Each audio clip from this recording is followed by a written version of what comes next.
보신 것처럼 문재인 대통령이 3명의 수석과 1명의 비서관을 오늘 추가로 인사를 했습니다. 최 의원님, 가장 눈에 띄는 인사는 역시 민정수석의 조국 교수입니다. 맞습니다. 조국 교수 같은 경우에는 그동안 민정수석 비서관에는 주로 검찰 출신이 임명이 돼서 검찰 수사와 그 청와대 사이의 소통을 담당하는, 그래서 때에 따라서는 청와대 지시로 검찰이 움직이는 것 아니냐. 항상 이 정치 검찰에 대한 논란이 빚어졌던 원인이 그 중간고리로서 민정수석이 있었거든요. 그랬죠. 그런데 지금은 이제 그 검찰 출신이 아닌 교수 출신, 뭐 너무나도 유명한 조국 교수죠. 그동안 그 정치적인 어떤 자기의 소신도 많이 피력해 왔고, 그래서 특히 이제 검찰 개혁에 대한 소신을 많이 피력해 왔고, 이번에 그 민정수석 비서관으로 임명되는 것과 동시에 내년 6월 지방선거 이전에는 검찰 개혁을 마무리 짓겠다, 이런 말까지 했거든요. 그리고 그 직후에 김수남 검찰총장이 오늘 사의를 표명했습니다. 그래서 사실은 저는 이제 김순환 검찰총장이 임기 2년제의 그 검찰총장인데 저런 방식으로 사의를 표명하는 게 맞느냐 하는 부분에서는 앞으로도 좀 고민할 부분이 많다고 생각합니다. 민정수석이 임명된 날 검찰총장이 사의를 표명했다. 김동근 대표, 이걸 어떻게 좀 풀어야 될까요? 지금 김순환 총장 같은 경우는 이전에 우리 아마 헌정사에 처음으로 대통령이 이 탄핵되고 파면됐잖아요. 그 이후에 재판에 이제 진행되면서 구속 결정을 한 총장입니다.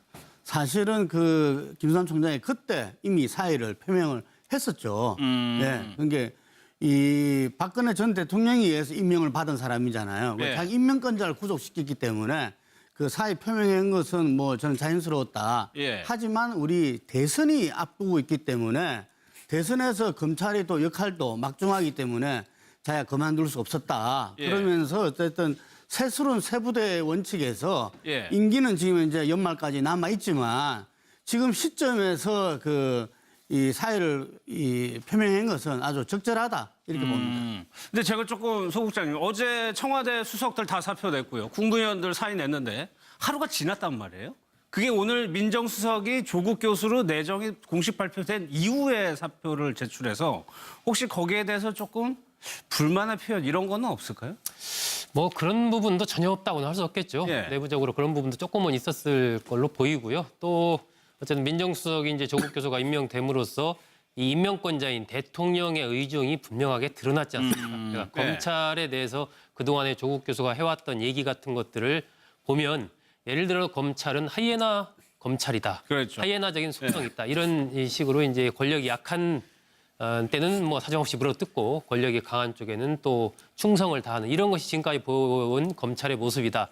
이런 언급이라든지 또 공직자 비리수사처의 설치, 이런 것들이 굉장히 필요하다. 또 검경 수사권 조정에서도 수사권을 경찰에 좀 주는 쪽에 대해서 상당히 조국 신임 민정수석 같은 경우는 긍정적인 입장을 많이 피력을 해왔단 말이에요. 이런 여러 가지 부분들이 김수남 검찰총장이 보기에는 이제는 내가 새로운 민정수석도 임명이 됐고 대통령의 뜻도 분명해졌으니까 또 검찰을 강하게 개혁하고자 하는 그 흐름이 뚜렷하게 나왔으니까 이제는 내가 자리를 비켜주는 것이 앞으로 이제 진행될 어떤 검찰 개혁에 또 협조를 하는 측면도 되고, 또 한편으로는 내가 있으면 걸림돌이 되겠구나 하는 그런 생각, 또 한편으로는 약간의 그런 불만, 이런 것들이 이제 뭐 여러 가지 복합적으로 해서 시기는 저는 적절한 것 같습니다. 지금 정도 시점이 뭐 이제 12월 사실 말까지가 12월까지가 임기인데 그때까지 임기를 마칠 수 없는 상황이라면 지금 오늘 사표를 낸 것은 뭐 시기상으로 볼 때는 적절하지 않나 싶습니다. 저는 조금 다른 의견을 갖고 있는데요. 시기상으로 좀 부적절하다, 이렇게 봅니다. 검찰총장과 경찰총장의 임기를 2년으로 두고 있는 이유는 수사라든지 아니면은 그 경찰 행정권 집행에 있어서 정치권의 영향을 받지 말고 임기 동안 소신껏 일해라, 이런 뜻이거든요. 그러니까 정치권이 뭐 누가 집권을 했건 수사는 공정하게 하라, 이런 뜻인데, 그러면은 세술의 새 부대를 이런 정권이 바뀌었으니까 물갈이 차원에서 검찰총장이 그만둔다 이렇게 되면은 그러면 그 전 정권하고 새로 들어선 정권하고 수사 방향이 다르다는 얘기냐? 예. 이런 얘기가 가능하거든요. 그래서 저는 아까 우리 김능구 대표께서 박근혜 전 대통령 임명권자가 구속될 때 사의를 표명했다고 말씀을 하셨는데 그렇게 공식적으로 사의 표명하신 게 아니거든요. 예. 저는 김순환 검찰총장께서 그만두시려고 했으면 그때 당시에 그만두는 게 옳았다고 보고 예. 지금 이제 정권이 바뀐다고 해가지고 검찰총장이 그만둔다면은 임기제를 2년짜리 임기제를 둔 취지가 불투명해진다. 그러네요. 정권이 바뀌든 안 바뀌든 간에 검찰은 소신껏 자기 임기 내에 자기 갈 길을 가라고 만들어둔 임기제도인데 정권 바뀐다고 해서 검찰총장이 바뀐다는 거 이거는 예. 스스로 임기제의 의미를 퇴색시키는 것이어서 시기적으로 좀 맞지 않다 이렇게 저는 봅니다. 그런데 최경선 지금 위원님 말씀이 원론적으로는 정말 옳으신 말씀입니다. 예. 하지만 우리의 그 현실은 그렇지 않죠. 지금 이번에 조기 대선을 낳았던 그 최순실 국정농단 게이트 그 속에서 달아올랐던 촛불 민심 거기서 검찰개혁이 가장 주된 요구였습니다. 예. 그리고 우리가 잘 아는 우병우 민정수석이 검찰을 좌지우지하면서 책임수일의 국정농단을 갖다가 전혀 사정기관에서 막지를 못했지 않습니까? 그렇기 때문에 그 당시에 서울지검장 검찰총장으로서 이미 책임 문제는 일찍 있었던 겁니다. 예. 그렇기 때문에 그 정치권으로 독립을 위해서 임기제가 보장돼야 되지만 실제 현실적으로는 책임을 지는 차원에서라도 저는 사의 표명 어쩔 수 없었다 이래 봅니다. 예. 조국 수석입니다. 이제 조국 민정수석이 포부를 좀 밝혔죠. 그 내용도 한번 직접 들어보고 이어가겠습니다. 한국의 검찰은 아시다시피 기소권, 수사권을 독점하고 있고 그 외에도 영장청구권까지 가지고 있습니다. 지난번 박근혜 최순실 게이트와 관련해서도 과거 정부 하에서 검찰이 그 막강한 권력을 제대로 사용했더라면 이런 게이트가 초기에 미연에 예방되었으리라고 저는 믿고 있고요. 그런 점에서 그런 일이 일어나지 않도록 하는 것이 대통령님의 확고한 철학이시고 그 과거 이제 민정수석이 검찰의 수사 지휘나 그런 측면에 그 원활하게 소통을 했던 걸로 알고 있는데 그 측면에서는 어디까지 수사 지휘 부분을 하실 건지. 민정수석은 수사 지휘를 해서는 안 됩니다.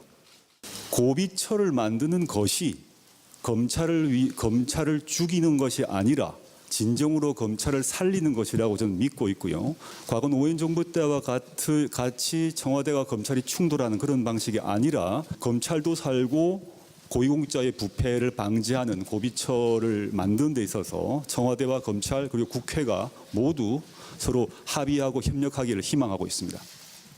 수사지역 지휘권 관해서 행사하면 안 된다. 그러니까 색깔이 분명한 인물입니다. 예, 사실 이제 민정수석의 수사지휘권 행사와 관련해서는 원칙적으로는 법적으로는 행사를 할 수가 없습니다. 예. 그러니까 법무부 이제 검찰청법에 따르게 되면 법무부 장관이 개별적인 어떤 수사와 관련해서는 검찰총장만을 지휘한다라고 되어 있어서 예. 사실은 법적으로 보더라도 민정수석이 검찰 수사에 수사지휘권을 행사한다거나 또는 이것을 암묵적으로 행사하는 것 자체가 불법입니다. 그러니까 법적으로 허용되는 것이 아닙니다. 그런데 이제 관행상 이제 기자의 질문은 관행상 보게 되면 민정수석에 가는 사람들이 전부 다 검찰 출신의 뭐 지검장 출신이라든가 예. 검찰에 몸을 담았던 사람들이 가가지고 결국에는 그 검찰의 인맥을 통해서 사실상 수사를 지휘하는 어떤 그런 것들을 했는데 민정수석도 지금 이제 신임 민정수석인 조국 민정수석도 과연 그런 것을 하겠느냐라는 질문을 했는데 이 부분에 대해서 조국 민정수석은 절대 해서는 안 된다라고 아예 딱 한 문장의 답변을 한 것으로 봤을 때는 네. 앵커께서 말씀하신 대로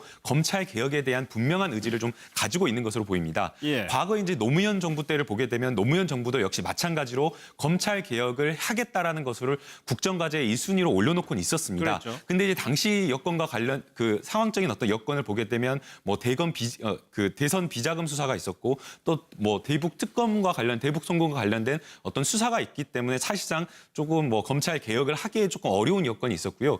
그다음에 또 노무현 정부 때의 어떤 그 검찰 개혁의 어떤 방향이라고 하는 것은 검찰에 있는 인사를 바꾸면 된다라고 생각을 했고 청와대에서 검찰의 어떤 권력이나 칼날을 휘두르지 않으면 된다라는 어떤 그런 생각을 했는데 예. 사실상 그때는 조금 미완으로 그쳤습니다. 그런데 지금 이제 이번 그 문재인 정부 같은 경우에는 검찰 개혁에 대한 여건이 조금 바뀌었다라고 생각이 됩니다.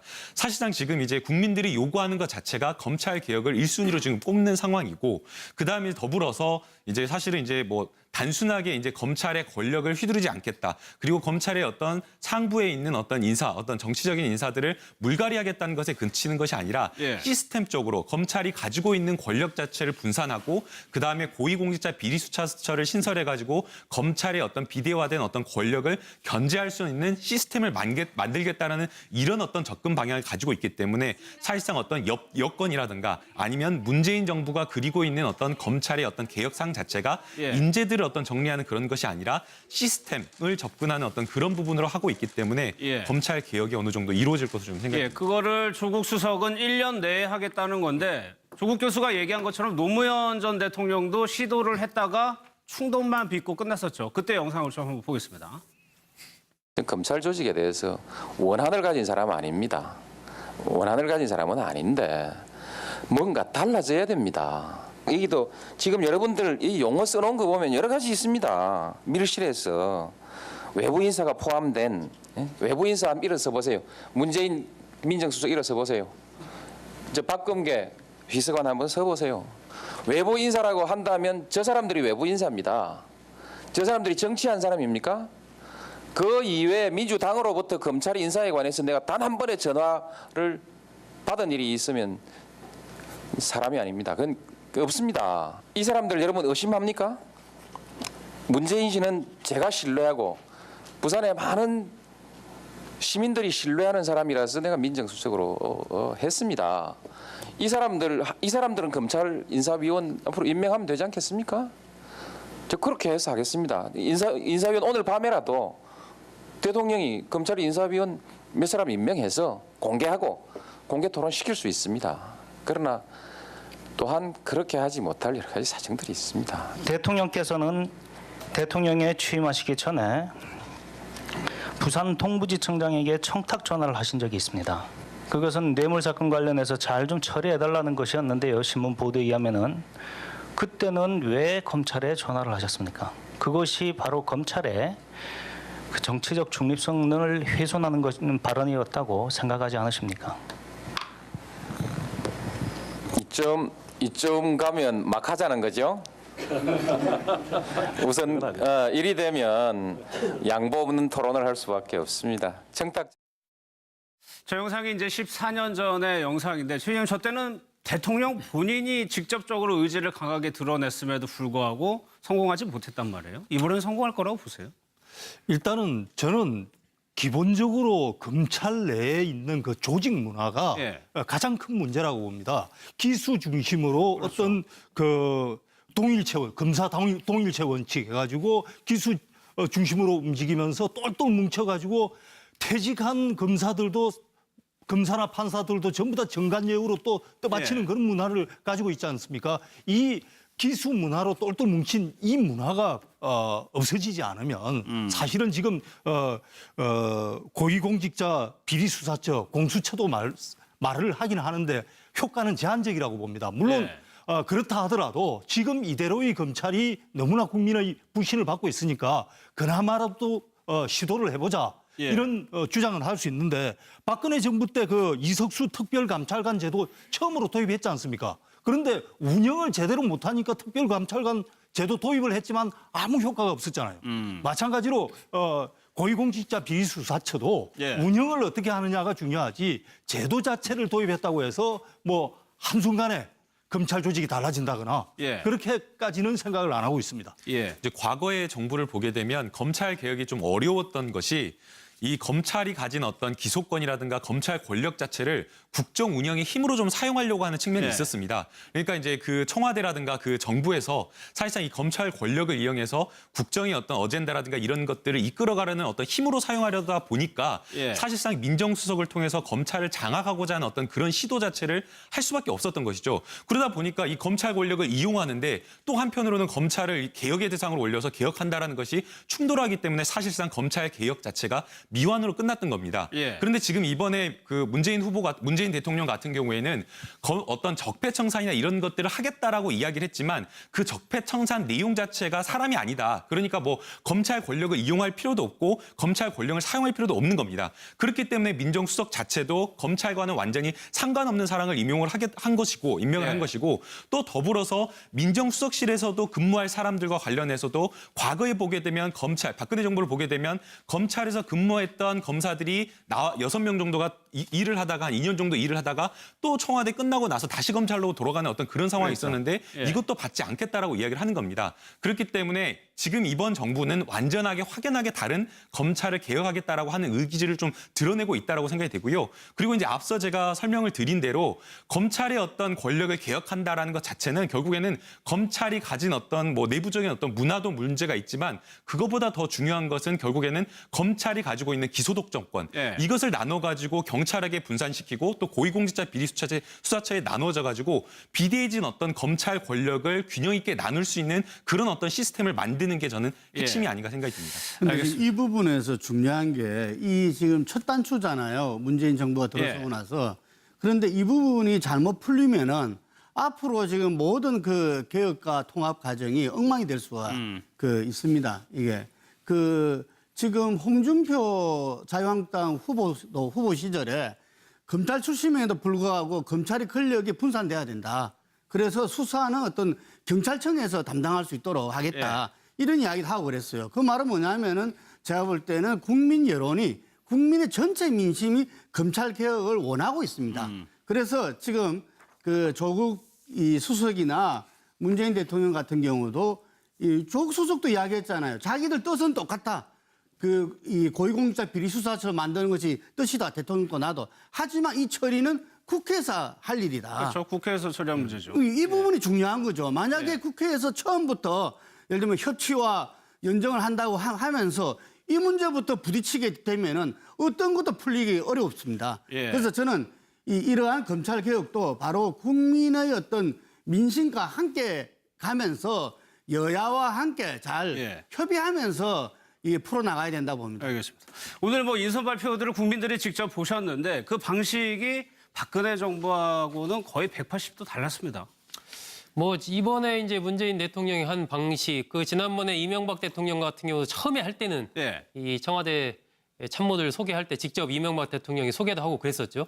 이번 문재인 대통령도 직접 대통령이 이제 설명을 다 이 인선 배경까지 하는 이런 모습. 대통령 이렇게 한 건 처음입니다. 그 당시 이명박 대통령이 이제 전에 당선인 신분이었고 그렇기 때문에 이런 모습들 일단 국민들이 보기에는 신선합니다. 신선하고 어제 이제 여야 사당 대표들을 만나서 쭉 어떤 국정의 협조를 당부하는 이런 모습들 그리고 시민들과 자연스럽게 악수하는 모습들 이런 모습들이 그동안에 이제 특히 박근혜 정부에서 굉장히 권위적인 모습들을 국민들이 많이 봤기 때문에 정말 뭔가 좀 달라져야 된다. 특히 소통하는 부분에서 좀 정말 변화가 있어야 된다. 이런 욕구들이 굉장히 많았기 때문에 문재인 대통령이 일회성이 아니고 계속해서 이런 행보를 하겠다라고 어제 또 얘기를 했고 또 수시로 어떤 기자들과도 만나서 직접 여러 가지 현안에 대해서 얘기를 하겠다라고 했기 때문에 저는 이러한 부분들이 하나의 몇 번의 어떤 이벤트적인 이런 식으로 끝나는 게 아니고 정말 임기 내내 이런 자세로 국정을 펼쳐가야 된다 하는 생각을 갖습니다. 특히나 임종석 실장 같은 경우에는 51살인데 자유한국당에서는 굉장히 걱정을 하더라고요. 예전에 임수경 전 의원의 방북 사건 등등 해가지고 너무 개혁적인 성향이 있는 거 아니냐에 대해서는 좀 어떻게 생각하세요? 젊은 시절에는 전대협 의장을 했었고 저도 뭐 같은 시기에 학교에 다녔었기 때문에 그 당시에 임종석 실장이 보여줬던 행보라든지 그런 것들을 많이 지켜봤습니다만은 그때 당시와 지금은 이미 거의 30년이 흘렀고 그동안 많은 정치 행보를 하면서 어떤 그 당시에 학생운동을 할 때 가졌던 철학이라든지 대북관이라든지 이런 것들은 그 이후에 정치 과정에서 많이 바뀌었거든요. 그런 것들을 확인할 수 있는 자리도 많았었고 예. 그렇기 때문에 그런 데 대한 지나친 그 우려는 좀 과하다 싶고 저는 이번 그 인선 결과를 보면서 조국 그 민정수석과 같은 스타 그다음에 대통령이 직접 이렇게 내정자들을 이렇게 소개하는 예. 이런 방식 여러 가지 그 파격적인 게 많았지만은 가장 큰 파격이라고 보는 것은 저는 총무비서관입니다. 그 부분도 의미가 있죠. 예. 예. 이 정도 총무비서관에 대해서 많은 분들이 잘 모르실 텐데 총무비서관은 사실은 그 청와대 내에서는 집사라고 할 만큼 예산이라든지 이런 조직이라든지 문고리 중에 또 예. 핵심 문고리가 되는 거거든요. 그래서 역대 대통령들 보면은 자기가 가장 믿을 만한 그리고 소통이 잘 되는 그런 척근 중에 최측근을 앉혔고 예. 박근혜 전 대통령 같은 경우에도 이재만 비서관을 총무비서관으로 앉혔던 거거든요. 문고리 3인방 중에서. 예. 그런데 이번에 문재인 대통령께서는 이정도 비서관이 사실은 저 행정고시 출신도 아니고요. 7급 공채 출신으로 입지전적인 기획재정부의 관료 출신입니다. 예.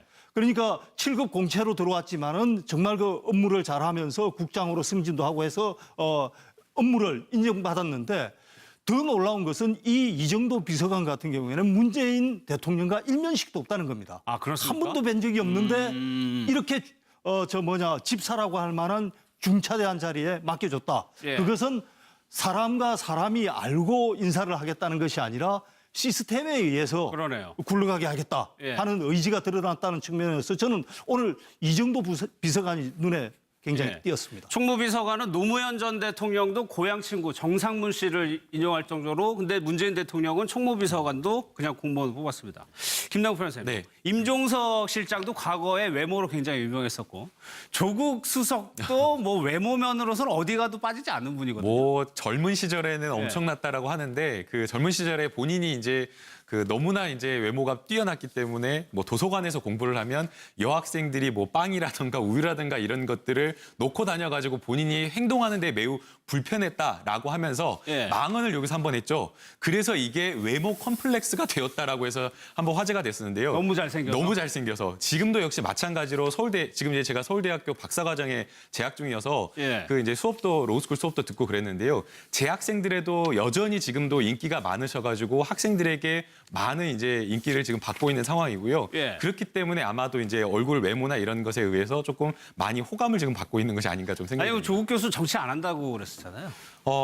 아마도 이제 사실은 이제 조국 지금 이제 민정수석인데 예. 조국 민정수석이 청와대로 지금 민정수석을 갔기 때문에 혹시 그 문재인 대통령처럼 민정수석부터 시작을 해서 또 정치인의 길을 가는 것이 아니냐. 문 대통령도 그랬으니까. 그렇으니까요. 예. 왜냐하면 그때 당시에는 뭐 문재인 대통령도 사실은 민정수석 가면서 절대 정치를 하지 않는다고 하지 않았습니까? 그렇기 때문에 또 그런 비슷한 전철을 받는 것이 아니냐라는 어떤 그런 이야기가 있었는데요. 제가 이제 지난달에 이제 조국 민정수석과 같이 방송을 했는데 예. 본인은 이제 정치에 대해서 뭔가 이야기를 한다라고 생각하는 것이 아니라 정치가 아니라 국가에 대해서 나라에 대해서 이야기를 하는 것이고 본인이 직접 뭔가 정치에 뛰어들어서 하고 싶지는 않다라고 그 부분에 대해서는 분명하게 말씀은 하셨습니다. 그러나 이제 또 상황이 어떻게 될지는 좀 지켜봐야 될 것 같습니다. 이거는 일단 공무원이니까. 네. 예. 전에 문재인 당시 노무현 대통령 시절에 첫 번째 민정수석 맡을 때 그때 예. 노무현 대통령한테 두 가지 조건을 걸고 민정수석을 맡은 거 아닙니까?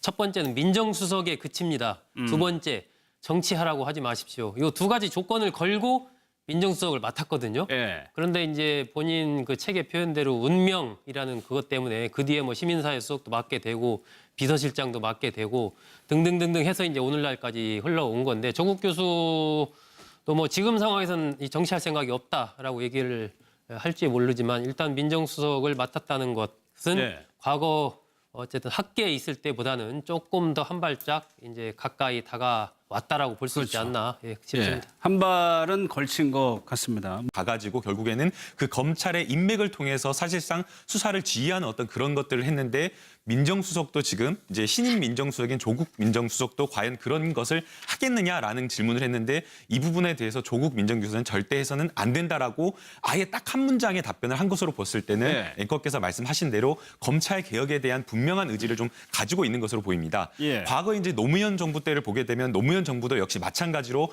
검찰 개혁을 하겠다라는 것을 국정과제의 1순위로 올려놓고는 있었습니다. 그랬죠. 근데 이제 당시 여건과 관련 그 상황적인 어떤 여건을 보게 되면 뭐 대선 비자금 수사가 있었고 또 뭐 대북 특검과 관련 대북 송금과 관련된 어떤 수사가 있기 때문에 사실상 조금 뭐 검찰 개혁을 하기에 조금 어려운 여건이 있었고요. 그다음에 또 노무현 정부 때의 어떤 그 검찰 개혁의 어떤 방향이라고 하는 것은 검찰에 있는 인사를 바꾸면 된다라고 생각을 했고 청와대에서 검찰의 어떤 권력이나 칼날을 휘두르지 않으면 된다라는 어떤 그런 생각을 했는데 네. 사실상 그때는 조금 미완으로 그쳤습니다. 그런데 지금 이제 이번 그 문재인 정부 같은 경우에는 검찰 개혁에 대한 여건이 조금 바뀌었다라고 생각이 됩니다.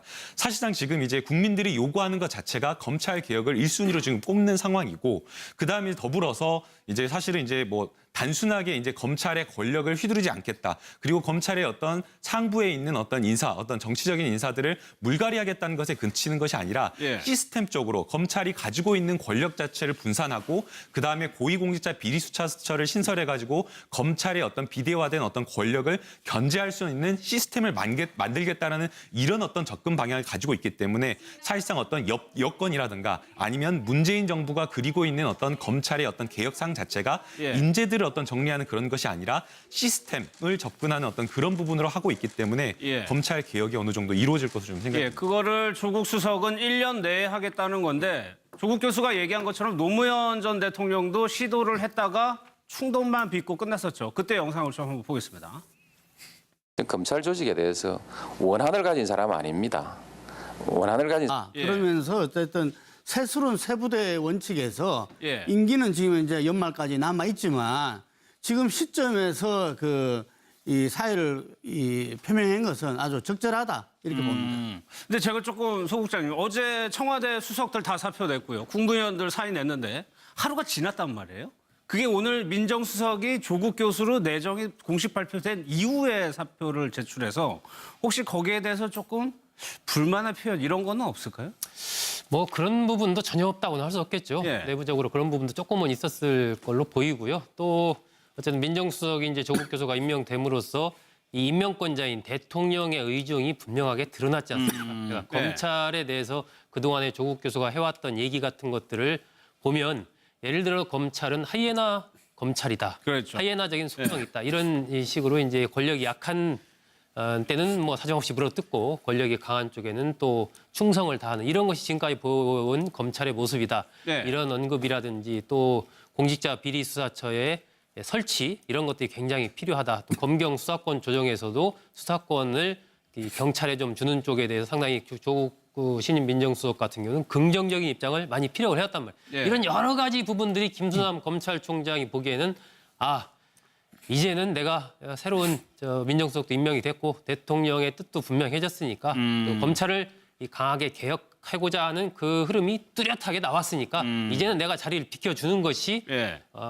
앞으로 이제 진행될 어떤 검찰 개혁에 또 협조를 하는 측면도 되고 또 예. 한편으로는 내가 있으면 걸림돌이 되겠구나 하는 그런 생각 또 한편으로는 약간의 그런 불만 이런 것들이 이제 뭐 여러 가지 복합적으로 해서 시기는 저는 적절한 것 같습니다. 지금 정도 시점이 뭐 이제 12월 사실 말까지가 12월까지가 임기인데 그때까지 임기를 마칠 수 없는 상황이라면 지금 오늘 사표를 낸 것은 뭐 시기상으로 볼 때는 적절하지 않나 싶습니다. 예. 저는 조금 다른 의견을 갖고 있는데요. 시기상으로 좀 부적절. 보신 것처럼 문재인 대통령이 3명의 수석과 1명의 비서관을 오늘 추가로 인사를 했습니다. 최 의원님 가장 눈에 띄는 인사는 역시 민정수석의 조국 교수입니다. 맞습니다. 조국 교수 같은 경우에는 그동안 민정수석 비서관에는 주로 검찰 출신이 임명이 돼서 예. 검찰 수사와 그 청와대 사이의 소통을 담당하는 그래서 때에 따라서는 청와대 지시로 검찰이 움직이는 것 아니냐. 네. 항상 이 정치 검찰에 대한 논란이 빚어졌던 원인이 그 중간고리로서 민정수석이 있었거든요. 그랬죠. 그런데 지금은 이제 그 검찰 출신이 아닌 교수 출신, 뭐 너무나도 유명한 조국 교수죠. 예. 그동안 그 정치적인 어떤 자기의 소신도 많이 피력해 왔고, 그래서 특히 이제 검찰 개혁에 대한 소신을 많이 피력해 왔고, 이번에 그 민정수석 비서관으로 임명되는 것과 동시에 내년 6월 지방선거 이전에는 검찰 개혁을 마무리 짓겠다, 예. 이런 말까지 했거든요. 그리고 그 직후에 김수남 검찰총장이 오늘 사의를 표명했습니다. 그렇죠. 그래서 사실은 저는 이제 김순환 검찰총장이 임기 2년제의 그 검찰총장인데 저런 방식으로 사의를 표명하는 게 맞느냐 하는 부분에서는 앞으로도 좀 고민할 부분이 많다고 생각합니다. 예. 민정수석이 임명된 날 검찰총장이 사의를 표명했다. 김동훈 대표 이걸 어떻게 좀 풀어야 될까요? 그 지금 김수남 총장 같은 경우는 이전에 그 우리 아마 헌정사에 그 처음으로 대통령이 이 탄핵되고 파면됐잖아요. 그 이후에 그 재판에 이제 진행되면서 구속 결정을 한 총장입니다. 사실은 그 김수남 총장이 그때 이미 사의를 표명을 했었죠. 네. 그러니까 이 박근혜 전 대통령에 의해서 임명을 받은 사람이잖아요. 자기 임명권자를 구속시켰기 때문에 그 사의 표명한 것은 뭐 저는 자연스러웠다. 하지만 우리 대선이 앞두고 있기 때문에 대선에서 검찰이 또 역할도 막중하기 때문에 자야 그만둘 수 없었다. 이렇게 봅니다. 검찰총장과 경찰총장의 임기를 2년으로 두고 있는 이유는 수사라든지 아니면은 그 경찰 행정권 집행에 있어서 정치권의 영향을 받지 말고 임기 동안 소신껏 일해라, 이런 뜻이거든요. 그러니까 정치권이 뭐 누가 집권을 했건 수사는 공정하게 하라, 이런 뜻인데, 그러면은 새술의 새 부대를 이런 정권이 바뀌었으니까 물갈이 차원에서 검찰총장이 그만둔다, 이렇게 되면은 그러면 그 전 정권하고 새로 들어선 정권하고 수사 방향이 다르다는 얘기냐, 이런 얘기가 가능하거든요. 그래서 저는 아까 우리 김능구 대표께서 박근혜 전 대통령 임명권자가 구속될 때 사의를 표명했다고 말씀을 하셨는데 그렇게 공식적으로 사의 표명하신 게 아니거든요. 저는 김순환 검찰총장께서 그만두시려고 했으면 그때 당시에 그만두는 게 옳았다고 보고, 지금 이제 정권이 바뀐다고 해가지고 검찰총장이 그만둔다면은 임기제를 2년짜리 임기제를 둔 취지가 불투명해진다. 그러네요. 정권이 바뀌든 안 바뀌든 간에 검찰은 소신껏 자기 임기 내에 자기 갈 길을 가라고 만들어둔 임기제도인데 정권 바뀐다고 해서 검찰총장이 바뀐다는 거, 이거는 스스로 임기제의 의미를 퇴색시키는 것이어서 시기적으로 좀 맞지 않다, 이렇게 저는 봅니다. 그런데 최경선 지금 위원님 말씀이 원론적으로는 정말 옳으신 말씀입니다. 하지만 우리의 그 현실은 그렇지 않죠. 지금 이번에 조기 대선을 낳았던 그 최순실 국정농단 게이트, 그 속에서 달아올랐던 촛불 민심, 거기서 검찰개혁이 가장 주된 요구였습니다. 그리고 우리가 잘 아는 우병우 민정수석이 검찰을 좌지우지하면서 책임수의 국정농단을 갖다가 전혀 사정기관에서 막지를 못했지 않습니까? 그렇기 때문에 그 당시에 서울지검장 검찰총장으로서 이미 책임 문제는 일찍 있었던 겁니다. 그렇기 때문에 그 정치권으로 독립을 위해서 임기제가 보장돼야 되지만 실제 현실적으로는 책임을 지는 차원에서라도 저는 사의 표명 어쩔 수 없었다, 이래 봅니다. 조국 수석입니다. 이제 조국 민정수석이 포부를 좀 밝혔죠. 그 내용도 한번 직접 들어보고 이어가겠습니다. 한국의 검찰은 아시다시피 기소권, 수사권을 독점하고 있고 그 외에도 영장청구권까지 가지고 있습니다. 지난번 박근혜 최순실 게이트와 관련해서도 과거 정부 하에서 검찰이 그 막강한 권력을 제대로 사용했더라면 이런 게이트가 초기에 미연에 예방되었으리라고 저는 믿고 있고요. 그런 점에서 그런 일이 일어나지 않도록 하는 것이 대통령님의 확고한 철학이시고, 그 과거 이제 민정수석이 검찰의 수사 지휘나 그런 측면에 그 원활하게 소통을 했던 걸로 알고 있는데 그 측면에서는 어디까지 수사 지휘 부분을 하실 건지. 민정수석은 수사 지휘를 해서는 안 됩니다.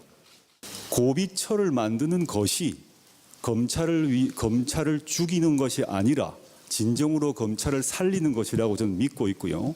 과거 노무현 정부 때와 같이 청와대와 검찰이 충돌하는 그런 방식이 아니라 검찰도 살고 고위공직자의 부패를 방지하는 고비처를 만드는 데 있어서 청와대와 검찰 그리고 국회가 모두 서로 합의하고 협력하기를 희망하고 있습니다. 수사지역 지휘권 관해서 행사하면 안 된다. 그러니까 색깔이 분명한 인물입니다.